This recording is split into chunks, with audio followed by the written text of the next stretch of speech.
We asked. We begged. We pleaded. Do something! And they finally did.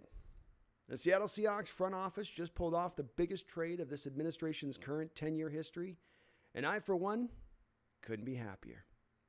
Jamal Adams is a Seattle Seahawk. Ooh, feels so good to say. Let's get into it.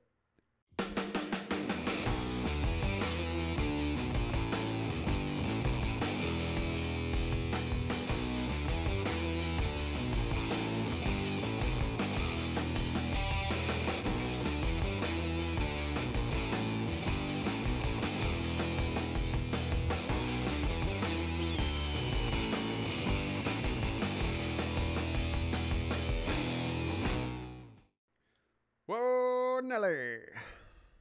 What a deal, what a deal. The Seattle Seahawks traded 2 first-round picks to the New York Jets and a 2022 third-round pick in addition to Bradley McDougald. And in return, they got Pro Bowl, All-Pro, in the box, sack master safety Jamal Adams. And I, for one, am okay with this. I feel pretty good about it. I'm not over the moon. I definitely have some trepidation about giving up that much draft capital. This front office has never given up this amount of draft proceeds to another team, and they've made deals for guys like Jimmy Graham and Percy Harvin. But I would argue that this guy is a better player than probably those players were. At least he's more of a complete player overall. And I don't have a problem with it because I'm also keenly aware of the Seattle Seahawks' recent drafting history in the first round or early second.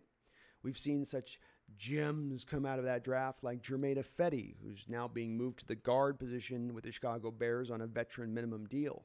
Or Malik McDowell, who dropped an RV on his head and never played in the game at all. I don't even know what he's doing, tackling cops or something.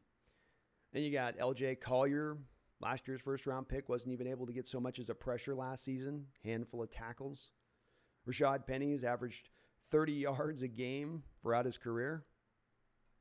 And Jordan Brooks, who I know a lot of you guys like, but I'm pretty underwhelmed on because I don't think he's going to be at his best until he's at his most perfect, ideally suited position, which I believe is going to be the middle linebacker position. So when I look at our recent draft history, I don't hold those first-round picks to be as valuable as other people do. I think we do much of our greatest work into the middle, second, and on. And so I'm okay with that.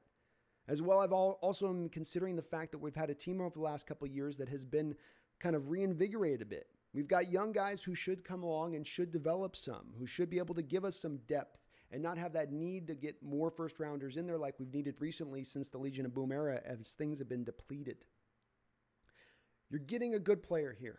This guy's not just an in-the-box safety, though that's where he is at his best. And certainly Seattle is going to have to figure out a way to utilize him in the best method and approach because this is a chess piece on defense.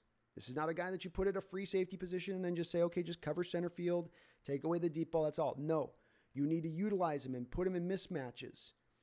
He's actually a little bit better in coverage than a lot of people give him credit for. I was doing a deep dive on this a little bit about a month ago when the initial rumors of this were coming about. He's actually all right in coverage. He's not maybe sensational, but he's pretty good. And certainly he's not going to take away the ball a lot and pick it off. He doesn't have the greatest of hands, according to Jets Nation. But that's okay. This is a alpha type guy that you're bringing on the football field. He's got that dog in him, a little bit of that attitude that I think we need more of on that defensive side of the ball. I think we have a lot of talent on the defensive side of the ball, but last year I felt like we had a lot of felt like a little bit kind of nice guys. It wasn't that same sort of tenacity. And I know you can't hit like you used to be able to hit and do all the things you used to be able to do defensively, but there wasn't that edge that we really need to have, I think, for this defense to be operating the right way, to be that kind of bully mentality at play. As well as what really kind of seals me on liking this deal overall when I take away the draft capital or the type of player we're getting or whether he's a mismatch or a right fit for our scheme is the Russell Wilson factor.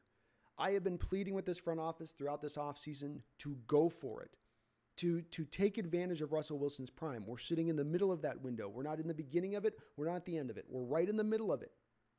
And last year, according to Pro Football Focus, he was the most valuable player in the entire league. I know he didn't win the MVP, but that has to do with the fact that the East Coast voters can't stay up to watch Seahawks games because they get really sleepy. He is what he is, which is, in my mind, the best quarterback in the game. And you want to take advantage of that. And while I know this isn't the Antonio Brown which he was asking for, this is at least a step in the direction of what he had asked for at the beginning of this offseason. Because Russell Wilson, for the first time at the beginning of this offseason, said, we need more superstars. He never used to speak up. He never would say anything close to that in the early part of his career, or even a couple years ago. It showed that he understood the sense of urgency that we're dealing with here. And this guy is a step in that direction. It's not a guy on the offensive side of the ball, but it will make your defense better. A defense that was ranked nearly at the back end dead last season, right in that 29th range, depending on the metrics you use. He will make you better on that alone, in my opinion. I know that there are, again, some divisiveness with him as a player because there is certain aspects of this where you go, well, he's in a 3-4 scheme with the Jets and he plays in a blitz-heavy scheme there, and that's where he's at his best. Whereas in Seattle now he's going to play in a 4-3 scheme and we're not going to ask him to blitz at all. Go look at Cam Chancellor's stats and see how many sacks he had in his career. It's not because Cam had a whole bunch of opportunities in the blitz to get the quarterback. It's that more often than not, he's going to be off the line of scrimmage. He's going to be playing in coverage. And by more often than not, I mean like 90%, 95% of the time. So Seattle, for really this move to work at its best, is going to have to wrap their minds around utilizing a player like a chess piece. And this has been something that Pete Carroll's been a little bit hesitant to do over the last couple of years. Take a player, don't just put him in a position, but utilize him as a mismatch, just like you would with an offensive player. And have a willingness here to bring him on blitzes. I will say this one thing about our scheme is that whereas we're not always very efficient in our blitz game like last year, we were a top 10 blitzing team. That means we blitzed within the most 10 amount of other teams in the league, but we were actually very ineffective at it because we only ended up 29th, 30th in the league in sacks. I will say when you used to watch Earl Thomas blitz or when you did see Cam Chancellor blitz, they were effective in that role. So it seems like within that scheme, maybe there is that potential opening for that to occur. So again, I like this move on all these aspects of it. It's not going to cost a ton of money. You flipped Bradley McDougald and Jamal Adams. So you basically flipped the same salary cost or at least the same cap hit for this season. Some people are wondering if there's already a deal in place. I don't believe so. The crutch of this deal was with Jamal Adams that he was going to be willing to go to another team or a team that was going to be a winner, quote unquote, who had a chance to for a Super Bowl, and he would not insist on renegotiation in the first year. Doesn't mean that they can't sign him into the next year. It just means that they're going to keep him on that low cap hit this season and then probably sign him to an extension. I'd all but probably guarantee you they'll sign him to an extension moving into next year. You also hope with this that maybe they can find, again, as we use him as a chess piece, we have another player on this team on defense that you can also use as a chess piece.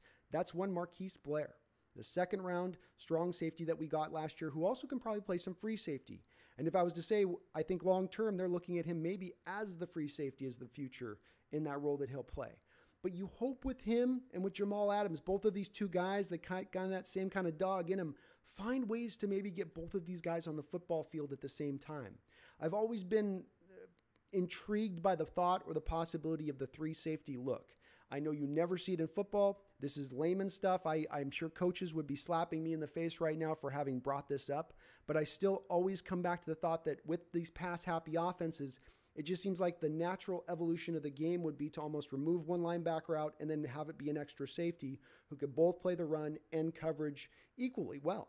So we'll see if they're willing to utilize it in that respect. To me, that will be the crutch of this deal. If they just try to slap him in as an in-the-box strong safety or turn him into Cam Chancellor, which he's a different type of player than Cam Chancellor, I don't think it's going to work. But he's going to be a great fit in the scheme. I think he doesn't need to just be a blitz-heavy guy. He can cover, and I think he's going to be great in that locker room now that he's in a place that's not dysfunctional. You know, general manager not agreeing with the coach. Coach kind of wild and kind of doesn't seem very people-friendly, that guy over there. He seems like a great X's and O's guy, the Jets coach, but I don't know about his locker room acumen. So I love the deal, folks. Be happy. Don't sweat the draft capital. Russ is a little bit happier today, which goes back further to that step of what I'm saying of keeping him here for his whole career. Let's keep going. Josh Gordon's up next.